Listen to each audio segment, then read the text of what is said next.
nkwaniriza nnyo mu programu yaffe eno ensonga mu ddiiro. Ku luno tutaguludde ebigere ne tugendako mu kibiina ekijja. Tekinnaweza nno na myezi ebiri, mwawezezza emyezi ebiri mwezi gumu ekya People's Front for Freedom ekirina ekitebe kyakyo wano e Katonga. Tutudde Katonga okwongera okuttaanya ensonga z'ekibiina kino nga n'olwaleero gwe tusinze okutuula naye ye ssentebe w'akakiiko k'ebyokulonda, kubanga ebibiina byonna biri mu kwetegeka mu kiseera kino. Gwe tulowooza nti ye mwami ali yatambulirwako kati ensonga z'ekibiina byonna ebirala byonna kati biyimiriddewo okugenda mu maaso n'ekibiina.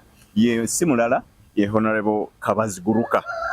Mwami Honorable Kabaziguruka amanyiddwa era yali mu myuka, ndowooza wali mu myuka wa ssentebe w'akakiiko k'ebyokulonda mu kibiina kiri Chief DC. So ebyokulonda bino era gwe kati okulira ebyokulonda mu kibiina kya PFF. Mwami Kabaziguruka, mu mwezi gwe mwakamala mu kiseera ate nga tuli mu eggwanga liri mu kwetegeka, buli omu azaayo mpapula yeerangirira wano. Nsaba okutubuulirako ku ntereza bweri sofa muyimiridde mutya mu kibiina mu mwezi ogumu guno mu kuwandiika n'okwetegekera okulonda kwa bonna. Webale nnyo mukulu. Okusookera ddala nzikiriza nsooke namuse abalabi ba Big TV bonna beekuumidde ku mukutu guno. Mbeebaza nnyo byonna bye mukola okusapootinga Big TV n'enkulaakulana. Naddala enkulaakulana yaffe n'ebibiina by'obufuzi byonna. Yes, okutwaliza awamu. Mbeebaza bye mukola. Era ne management ya Big TV nayo ngyebaza olw'okututeerawo omukutu guno bwe tusobola okwogerera ne bannansi bonna gye bali mu nsi yonna, because guli online. Si bonakabali wonna gye tuli wabula kasitooteekamu yonna otufuna bufunyi. Amiina. Mwebale nnyo, mwebalire ddala. Manya n'eddoboozi Kabaziguruka Micheal, akulira akakiiko k'ebyokulonda mu kibiina kyaffe kya PFF. Ekibiina ekipya. Temunnaweza wadde omwezi. Tetunaakuweza na mwezi. Naye ng'ate ffe abakirimu tetuli bapya mu by'obukulembeze. Tubaddemu. Nze kamwa kwogera ensonga nazeetaba mu mwaka gw'2000 mu reform agenda. Owangaliddewo wano olwangaliddewo mu byobufuzi okuviira ddala wali ku quest form. Dr. Besigire yasooka okuchallenginga Mwami Museveni mu Kalulu. Twatandika mu 2000 wadde akalulu kaaliwo mu 2001. So mbibaddemu kati emyaka naatera okuwera 25. So mbaddewo. So n'abalala bangi babadde mu byobufuzi wadde ekibiina kipya naye ate ffe muli bakadde empiki mumanyi okuzeesa. Yes. Twatandika omulimu gw'okuwandiisa ekibiina kino mu mwaka gw'2024 mu mwezi ogw'omunaana, nga ffe abaava e Najjanankumbi olw'obutakkaanya obwaliwo wakati waffe n'abali abaasigalayo, nga tumaze okusalawo nti tukoze kyonna ekisoboka mu kaseera ako okuza ekibiina ku mulamwa gwe twakitandikirawo, omulamwa gwa struggle ng'ekiruubirirwa kyakwamwamula ku gavumenti ya Mwami Museveni.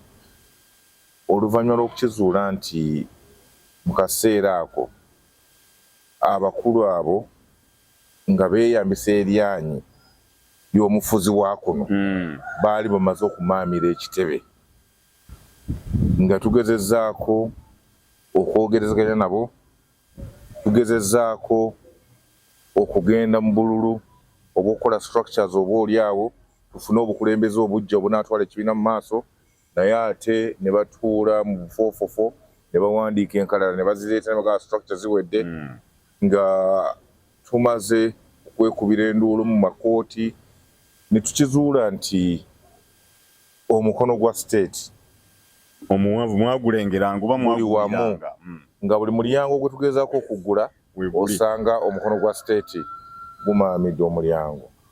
Ne tusalawo nti tuwandiise ekibiina ekipya olw'okuba ffe ng'abantu abaali bakyalina ekigendererwa twali tukyaliwo era nga tukyasa kimu. Ne tusalawo tuwandiise ekibiina naye era process eyo okuviira ddala mu August 8 paka mu mwezi guno gwonna era tusanze enkokola n'omukono gwa state nga gutwekiiseemu. Era si kinene nnyo kubanga temuwezezza mwaka mu mbeera eyo. Well, ordinarily process y'okuwandiisa ekibiina should not take even 2 months. The requirements nti bwe mumala okuteekayo empapula zirina kuba supported n'emikono 50 okuva mu districts nga 97 which is 2/3. Bw'obalamu ku districts tulina olwaleero the districts nga 97 ze baali batwetaaza. Twanoonya emikono okuva mu districts ezisukka mu 100. At one point we submitted the first batch twateekayo district 17 ez'emikono egyo. In some places 150 signatures, even triple ekyali kyetaagisibwa. Naye Electoral Commission bwe yafuna emikono egyo etteeka ligamba nti basobola okusampolinga okukakasa oba mu butuufu emikono egyo givudde mu districts ez'enjawulo. Nti tetwatudde wano e Katonga ne tugingirira ng'abamu bwe bakola. So bwe twateekayo emikono egyo Electoral Commission kyeyasalawo okukola emikono yagisindika mu ba returning officer ba districts. Returning officers ne bakwatagana ne ba RDCs, ne bakwatagana ne ba DISO, ne bakwatagana ne ba PISO, simanyi FISO, simanyi DPC, simanyi baami. Buli yenna gw'omanyi mu by'okwerinda. Ate ne bajja bakwata Dr. Besigye e Nairobi gye baamuwambira ne bamukomyawo kuno. Kati abakulu abo bwe baamala okukwatagana ne banoonya muntu ku muntu nga bamubuuza mbutuufu gwe wataddeko guno omukono gw'okkiriza okwegatta ku kibiina ky'obuyeekera kya Besigye. Kati mu mbeera eyo munnakyalaali eyo omusuubira kwogera ki? Kutya. Era abangi emikono baajeegaana nga bwe kyali mu Bayibuli. Bwe baabuuza Peetero naye omusajja ono obumanyi mirundi 3 n'agamba omusajja zikola ki simumanyi. So n'abantu baffe bwe batyo bwe baateekebwa mu mbeera ey'okutiisibwatiisibwa abangi emikono ne bajeegaana. Ne mu byonna ekibiina mwakifuna? Ekibiina kituufu twakifuna naye tekijjaawo enkola etali nnuŋŋamu eri mu kakiiko n'ebitongole ebyandibadde ebikuumaddembe naye ate ebyeyambisibwa okukola ebikyamu. So kati honorable njagadde nnyo tutunulire PFF kati eriwo eyayita mu kusoomooza okwo kwonna kwonna nejja neeyimirirawo oba etya oba erya naye kati weeri nga njagala okumanyira ddala sofa ekibiina kikola kiki ekigenda mu maaso mukyo mu kibiina kino era okusookera ddala yes kituufu certificate twagifuna era kati tuli kibiina ekitongole era ekikakalabya emirimu gyakyo mu butongole. Amangu ddala nga twakafuna certificate twalina already electioneering eyali etandise. Twafuna certificate ku Lwokuna nga ku Lwokubiri okuddako yensalesale ey'okuregisteringa ey'okunominatinga abavubuka abakadde n'abantu abaliko obulemu the SIG elections. But because twali tukimanyi nti tuyinza okufuna certificate mu bitundu ebimu mobilization yali egenda mu maaso era nga bangi beetegese okwesimba ku tiketi ya PFF. Essira twasooka kuliteeka ku SIG elections era bwe twagifuna wano ku Lwokutaano nasiiba wano nga ngezaako to produce stamps so that abavubuka baffe abaali beetegese can be nominated by the Electoral Commission. Era ekyo kyakolebwa. So SIG elections zaggwa ne tugamba the next agenda should be to restructure the leadership y'ekibiina. Because we had interim structures ze twakozesa nga tuwandiisa ekibiina. The interim structures zaali ziri ku musingi gwa structure gye twava nayo najja nankumpi. Naye kati nga tumaze okufuuka PFF twali tulina to renew structure eyo. So what we did was the 12 members abaasayininga ku constitution ng'egenda okuwandiika ekibiina baali balina okweconstitutinga into leadership. So 12 abo ne batuula ne bakola what we call the executive committee of founder members. Ekibiina kino kirina abo abantu eventually 50 abaasayininga empapula ezo okuva mu buli district. Naye mu buli district twalinamu coordinators. Mu regions twalinamu coordinators. Nti mu Buganda gundi ne gundi be baali bakulira effort eyo ey'okuŋŋaanya emikono. Nti in Northern Uganda be bano, nti in Western Uganda be bano. So era twa expanding the 12 to form a committee of the founder members. An executive committee of the founder members, which are all constitutional bodies. Mweziri musemateeka yaffe. So executive committee eyo bwe yatuula etuulako abantu 75 neeronda what we call the Council of Eminent Persons. Council of Eminent Persons erina kutuulako abantu 25. The one that was constituted y'abantu 15 because the other 10 have to be scrutinized. Ate mumanyi nti mu byobufuzi mu kaseera kano tulina okubalansinga regions, tribes, the region, sex, that we must have females and males and and also balance the age group and so many things. So amanya ago 10 tukyetegereza kulaba which regions have not been captured. So tulabe nti 10 tugaleeta nga tumaze okubalansinga buli kimu so that the committee or the Council of Eminent Persons is fully constituted. Kati council eyo yennyini yerina obuyinza mu ssemateeka waffe okuteekawo Electoral Commission. So council bwe yatuula, Council of Eminent Persons nga emaze okulondebwa, ate yo nayo neekola omulimu gwayo ogw'okulonda akakiiko akatwala ebyokulonda, Electoral Commission. Era be bannonda ne commission team yange gye nkola nayo. Awo wennyini we tuba tutandikira awo wennyini tweyanziza ekyafaayo ekyo leka tukuyingire mu mulimu gwo. Sofa muyimiridde mutya abantu bajjumbidde ebifo byonna mubifuniddemu abantu sofa abaakajja wano okujja okulaga interest. Yes. Nkubiramuko okukifaananyi general kiri kitya? You see, nga sinaba kutuukayo eyo waliwo ate bye tulina okutangaazaako.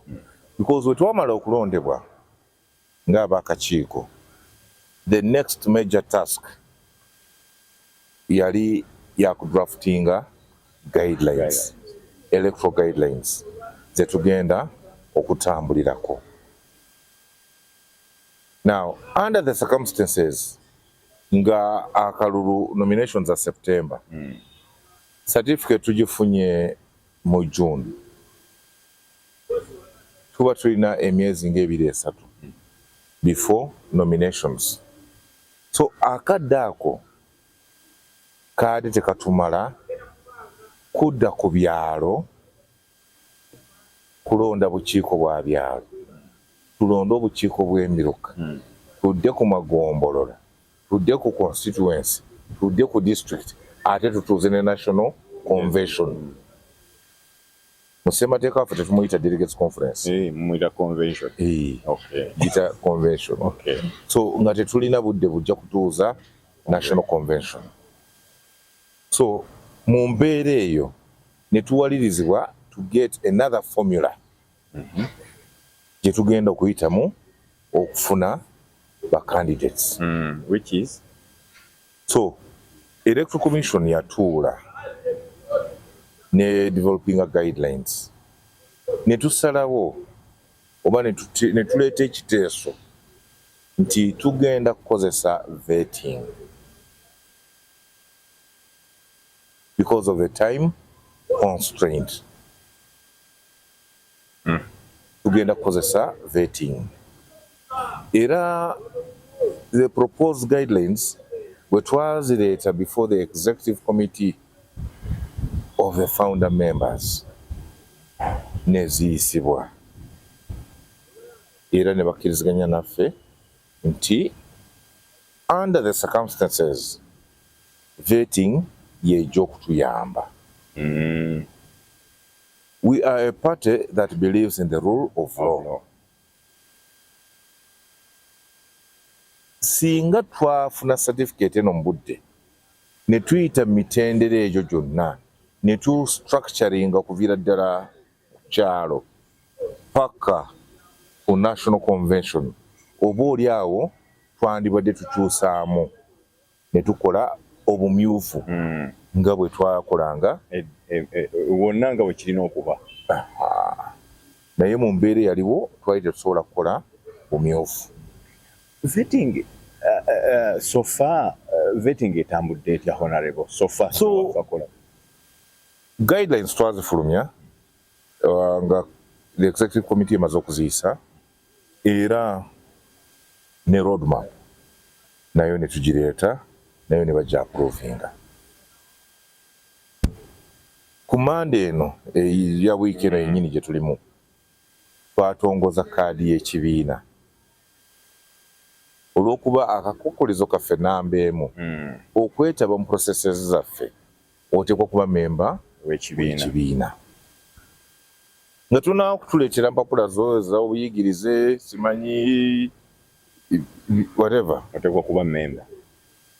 The first thing is, are you a member of the party? And what proves membership is card. A party card. So card twagitongoza wano ku Monday. Card y'ekibiina etundibwa 15,000. So oyo yenna ayagala okubeera member wa PFF omujjuvu alina kufuna card y'ekibiina.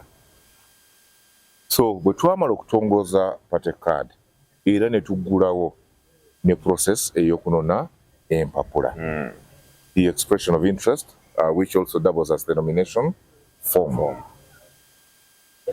Now, wano ku kitebe tugenda kudiiringa n'ebifo by'obubaka bwa parliament. Tugenda kudiiringa ne bassentebe ba district, the LC5 chairpersons.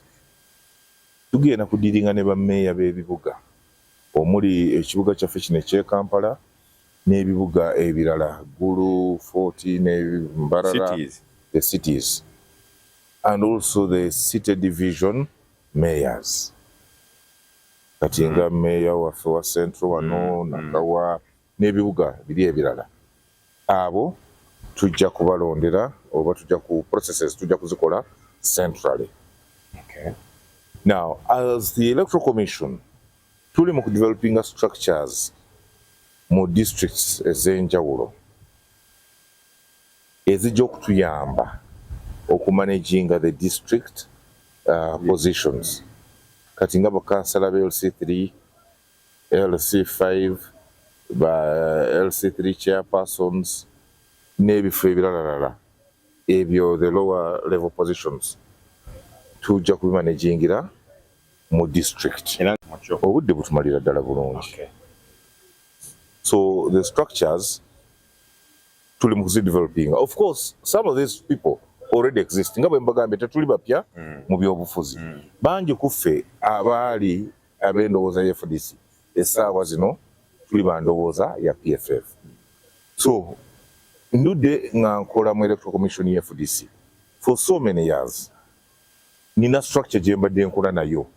Abantu bemmanyi abalina obumanyirivu mu nsonga z'ebyokulonda n'okulondesa. Who are now akatiba bwe wakajjeri wakatadde butereeve enewo. Who are now members of the PFF or who subscribe to the ideology ya PFF. So I know these people are trusted people and people are capable of managing these processes.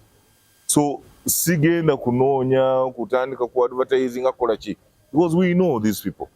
Era tubadde mu process okuwandiisa ekibiina nga betutambula nabo. So obumanyirivu babulina. Kye neetaaga okukola is to only update them on the new guidelines. So do you think you'll catch up with time? Absolutely. Okay. So bw'otunuulira ku roadmap yaffe abantu bali mu kunona mpapula wano naye ne mu districts ez'enjawulo tumaze okusaasaanyayo empapula ezo mu teams ezo ze nkugambye. We continue to improve the teams, but we have a team existing. But since tugenda mu process okuvetinga, we want to expand the team as much as possible to bring in different skill sets. We want to deal with retired head teachers, retired sub-county chiefs, people who are objective and people who know administration to form part of our vetting teams. So we want to recruit such skills to be able to get the best candidates. That, we want to deal with people who are beyond, petty goodies and not like these MPs of yours. We want to get people, men and women of substance, who will do that work for us. Okay. Kati omubaka nga ekibiina kati mulowooza essuubi lyammwe lyakuteeka mu kifo kusimbawo omuntu okuviira ddala ku kisooka paka. Well, as a party, we are in this business to take and capture state power. We are not here to get as many councillors oba nti twagala kufuna ababaka abangi oba si bya kinyumo. Twagala kukyusa bukulembeze mu ggwanga lino. Eggwanga lino libonyeebonye ebbanga ddene olw'obukulembeze obubi obuliwo. So we are not in this business simply to lead the opposition. Waliwo abakyenyumirizaamu, but that is not who we are. Ekyo tekiri mu DNA yaffe. As PFF, our primary target is to change leadership in this country. Ekitegeeza nti okumukyusa democratically si bwe musiba. Absolutely. We will do that constitutionally. Kiba kitegeeza butereevu nti buli wamu mugenda kusimba kubanga era okukyusa obukulembeze kitegeeza n'okugyawo ababaka ab'ekibiina ekiriwo, mujjawo bakansala ab'ekibiina ekiriwo, mujjawo so we are in this business to change power. However, tukimanyi nti mulimu ebibiina ebirala ebirina endowooza ng'eyaffe. So we are open to principled discussions. Nti tuli beeteefuteefu okwogerezeganya n'ebibiina ebirala ebirina omulamwa ng'ogwaffe. Naye enteeseganya zino zirina kubeera mu zirina kuba za mazima na bwesimbu, so si za kuwuddisa.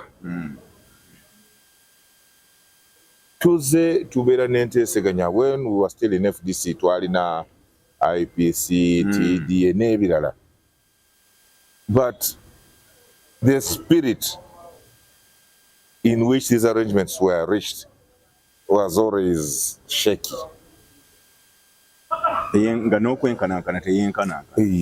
So we are open to discussions. So naye where these discussions don't yield, we will go it alone. Because tulina obulumi. Bannansi balina obulumi.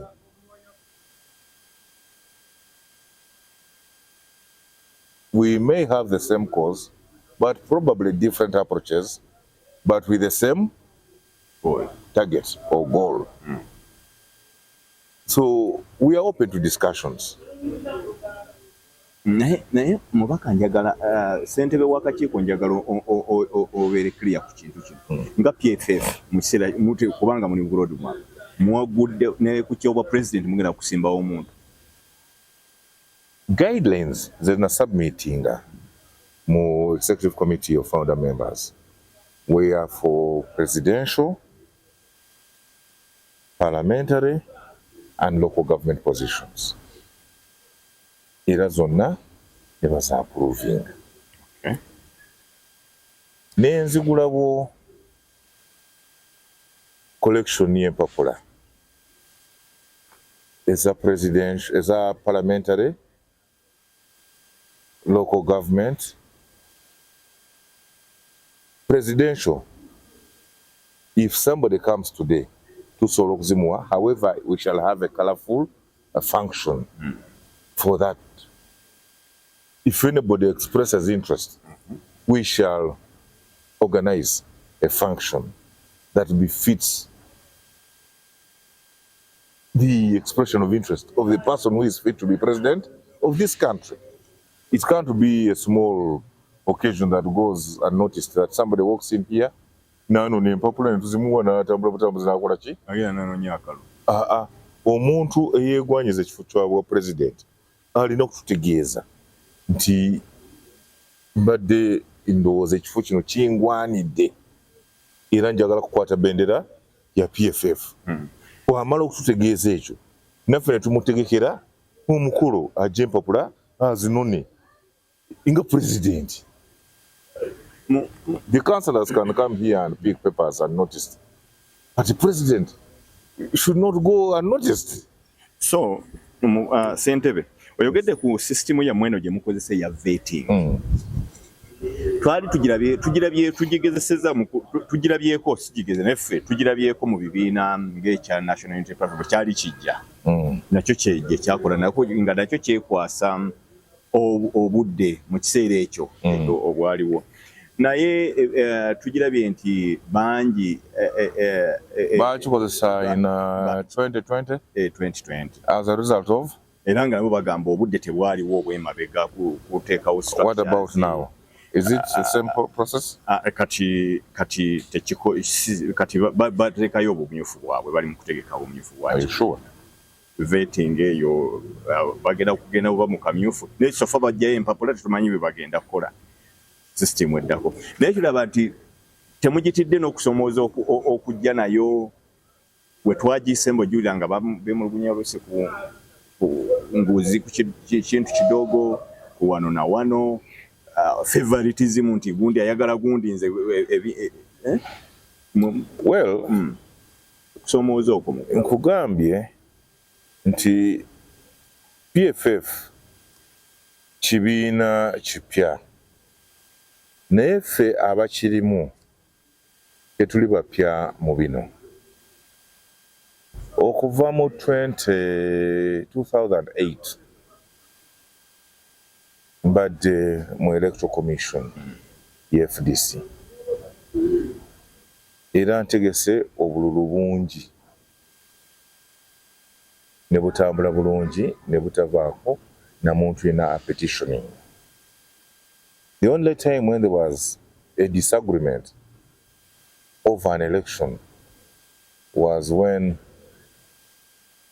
Nandala and Muntu faced off back in 2012. Na Dr. Besigye amaze okulekulira. But that time nali mukomera. So I did not participate in that process. But you know, FDC has had elections at every stage. And these processes were being managed. And I was always in the kitchen. So I am bringing expertise over so many years to bear here. So ekyokkola tukimanyi. These are things that we have done. People who can be relied on to make the right decisions.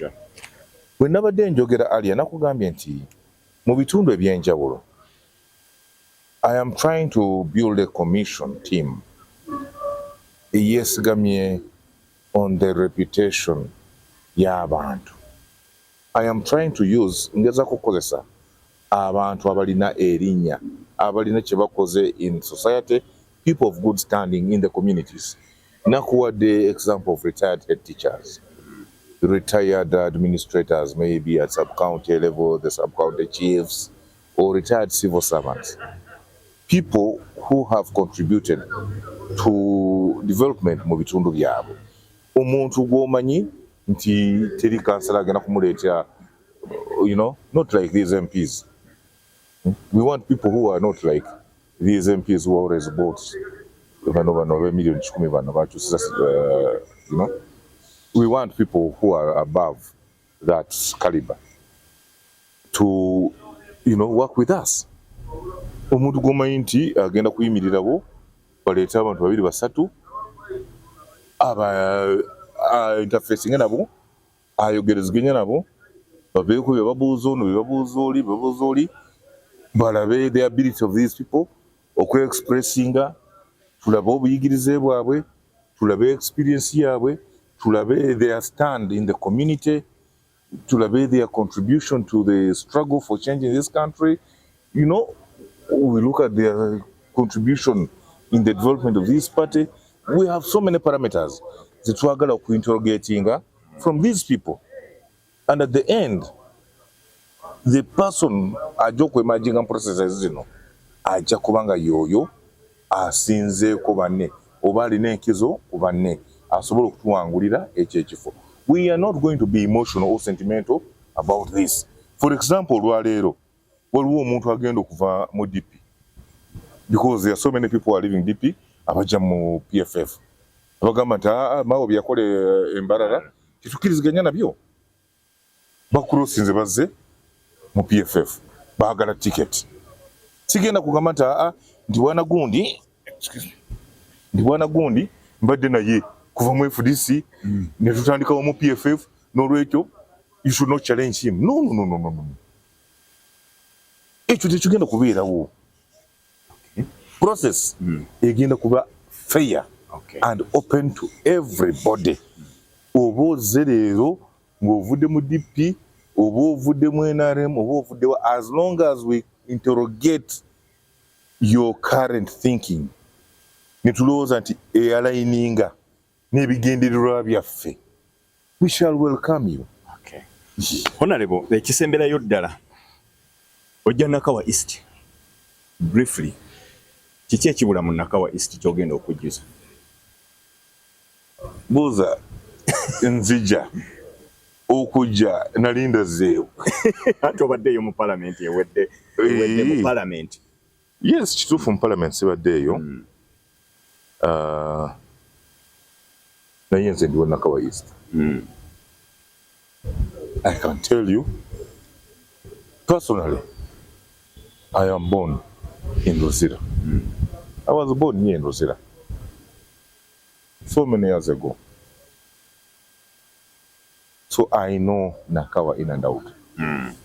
Siri mugwira nti nzize buzi nti nzize nkyagezako okutegeera nti eno bagiyita lake drive eno bagiyita lake side nti eno chole crescent nti eno simanyi spring road.